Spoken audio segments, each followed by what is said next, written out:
हाँ तो जय हिंद जी। आज हम लोग मैथ का एक बहुत ही इंपॉर्टेंट टॉपिक को देखने वाले हैं, जिसको अगर आप देख लेते हो तो आपको मैट्रिक बोर्ड परीक्षा में 2 नंबर आने से कोई नहीं रोक सकता है। टॉपिक का नाम क्या है? तो टॉपिक का नाम है अपन लोग का यूक्लिड विभाजन एल्गोरिथम।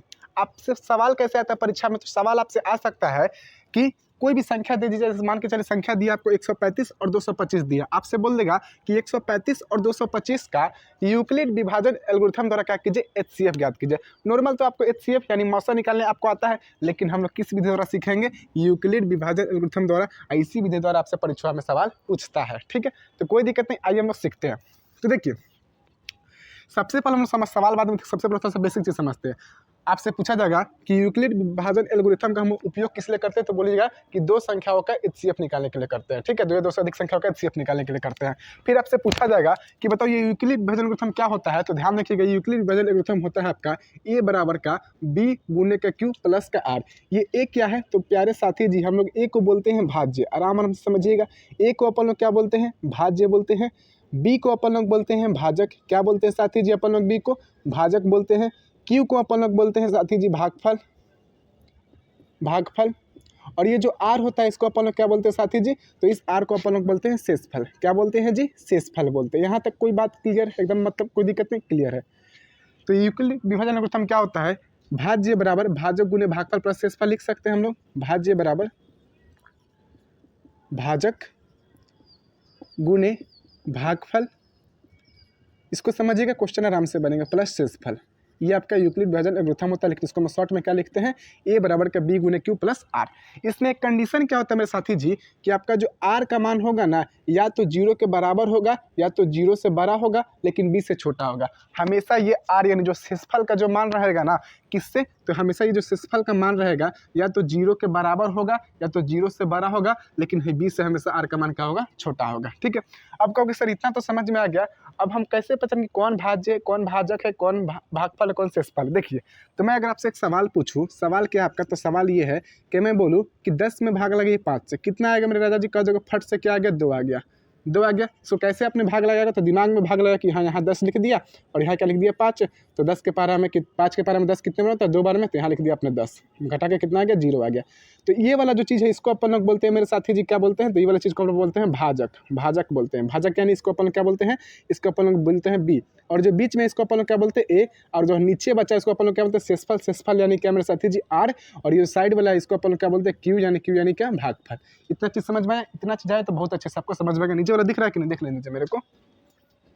हाँ, तो नीचे वाला दिख रहा है। तो इतना चीज़ आपको समझ में आया कि जो आपका भाग लगाएंगे नीचे, ऐसे समझिए सिंपल से। ये चीज़ आपको ध्यान रखना है, ध्यान क्या रखना है कि जो हम लोग भाग लगाते हैं, जो बीच में रहता है उसको हम लोग बोलते हैं ए, जो इधर रहता है उसको अपन लोग बोलते हैं बी यानी भाजक, इसको बोलते हैं भाज्य।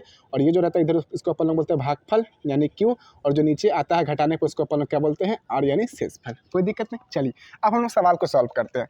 तो सवाल आपका परीक्षा में पूछा जाएगा कि 135 और 225 का कोई भी संख्या आपको दे सकता है, कोई भी संख्या। तो आपको हल कैसे करेंगे? तो लिखेंगे हम लोग यहाँ पे हल। क्या लिखेंगे साथी जी? हम लोग सबसे पहले लिखेंगे हल। हल लिख दिए, उसके बाद अपन लोग लिखेंगे माना। क्या करना है आपको? मानना है। अब क्या मानना है? तो मानना है आपको, बताइएगा मेरे को इसमें से बड़ी संख्या कौन है? तो कहोगे सर जी बड़ी संख्या 225 है। तो मान लेंगे ए बराबर क्या साथी जी? आपका 225। बस उस फार्मूला में मान रखना, आंसर निकल जाएगा 225। एवं बी बराबर, बी का मान कितना है? तो बी का मान कहोगे, बी का मान 135। मैंने क्या बोला कि बड़ी संख्या को ए मान लेना है, छोटी संख्या को बी मान लेना है। बस आइए आगे क्या करेंगे? आगे हम लोग लिखेंगे यहाँ पे यूक्लिड विभाजन एल्गोरिथम द्वारा। लिख देंगे यहाँ पे यूक्लिड विभाजन एल्गोरिथम द्वारा। ठीक है जी, एल्गोरिथम द्वारा। अब मेरे साथी जी, आपका यूक्लिड विभाजन एल्गोरिथम क्या होता है? तो वही होता है, ये सब सारे ऑब्जेक्टिव पूछे थे इसलिए आपको मैंने बताया है। ए बराबर क्या होता है? बी गुने का क्यू होता है, और प्लस का क्या होता है साथी जी? आर होता है। कुछ मत कीजिए, कुछ मत कीजिए। ए का जो मान है ए के नीचे भर दीजिए, बी का जो मान है बी के नीचे भर दीजिए। आइए भरिए। ए का मान कौन सी है? तो 225 है, देखिएगा। और बी का मान कितना है? तो बी का मान आपका 135 है। और गुना है तो गुना का चिन्ह दे देंगे। क्यू का मान निकालना है। तो मैंने बताया था क्या, ए में हम लोग क्या करते हैं? बी से भाग लेते। तो क्या कीजिएगा आप लोग? ए का मान कितना है? 225 है। तो यहाँ पे क्या करेंगे आप लोग?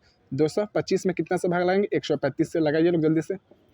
तो 135 एकम 135 होगा, 2 बार करो 270, ज़्यादा हो जाएगा। तो 135 एकम 135 करेंगे।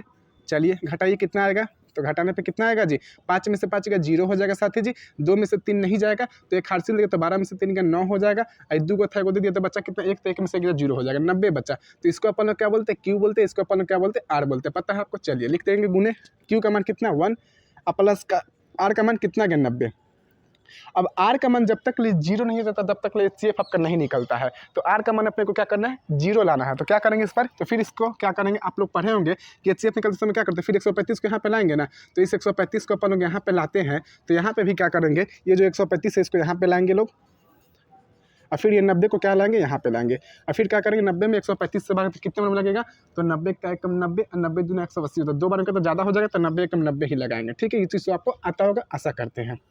चलिए घटाएंगे कितना आ जाएगा, तो घटाने पर आपका आएगा 45। ठीक है, चलिए जी देखते हैं।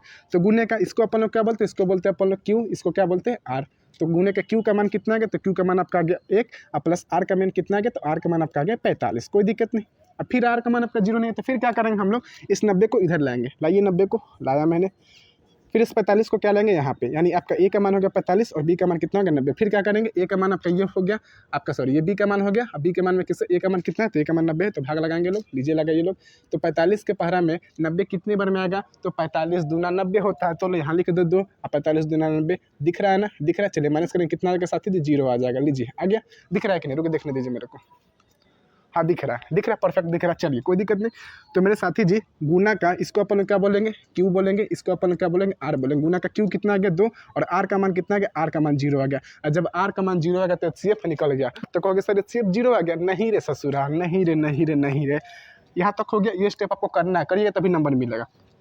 अब 0 आ गया, अब 0 के जो ऊपर वाला संख्या होता है उसको हम लोग HCF बोल सकते हैं, चाहे गिनती लास्ट से गिनिए, और लास्ट से गिनने पर जो तीसरा नंबर पर संख्या आता है, पहला नंबर, दूसरा नंबर, तीसरा नंबर पर संख्या कौन आ रहा है, 45 है, तो ये आपका HCF हो जाएगा।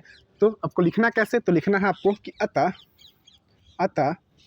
135 एवं 225 का HCF बराबर कितना हो जाएगा जी, 45 हो जाएगा। ऐसे लिखिएगा तब आपको आंसर क्या होगा, मतलब नंबर आपको मिलेगा। ठीक है, तो आपको इस प्रकार आपको बनाना है। ठीक है, चलिए तो आशा करते हैं कि आपको समझ में आया होगा यूक्लिड भाजन एल्गोरिथम। आपको कुछ नहीं करना है, आपको ये फार्मूला याद रखना, a बराबर b क्यूब प्लस आर, जो बड़ी संख्या है उसको a मान लेना, छोटी संख्या को b मान लेना। इस फार्मूला पर मान रखना है। आपको r का मान जब तक 0 नहीं तब तक क्या करना है, इस b को फिर इधर a की जगह लाना है, r को b की जगह लाना है, ऐसे करते जाना है। जब r का मान 0 आ गया तो आपका वही जो होता है 0 के ऊपर वाला, चाहे 0 के यहाँ से गिनेगा तीसरा नंबर पर जो संख्या है उसी को अपन क्या बोलते हैं, HCF बोलते हैं। तो इसका स्क्रीनशॉट मारिए, हम आपके लिए कुछ सवाल लिखते हैं, आप लोग उसको बना के लाइएगा। ठीक है, चलिए मिटाते हैं, यहाँ पे सवाल लिख देते हैं। ठीक है, चलिए यहाँ पे लिख देते हैं सवाल। साथी जी सवाल लिखिएगा। सवाल सबसे पहला है आप लोग के लिए लिख के लाए, हम सारे सवाल प्रीवियस से पूछे गए हैं, वही सब सवाल हम आपके लिए लिख रहे हैं। सवाल पहला है, आप लोग इसका आंसर कमेंट बॉक्स में कर देना कि हाँ सर जी इसका आंसर इतना होगा। 255 एवं 867। दूसरा सवाल है आपके पास 336 एवं 59। इसका आपको क्या करना है, दोनों का आपको HCF निकाल के कमेंट बॉक्स में करना है। आशा करते हैं साथी जी आपको वीडियो पसंद आया होगा, पसंद आया तो ही लाइक कीजिएगा, वरना कोई दिक्कत नहीं। चले जाइए, मिलते हैं नेक्स्ट वीडियो, तब तक के लिए जय हिंद।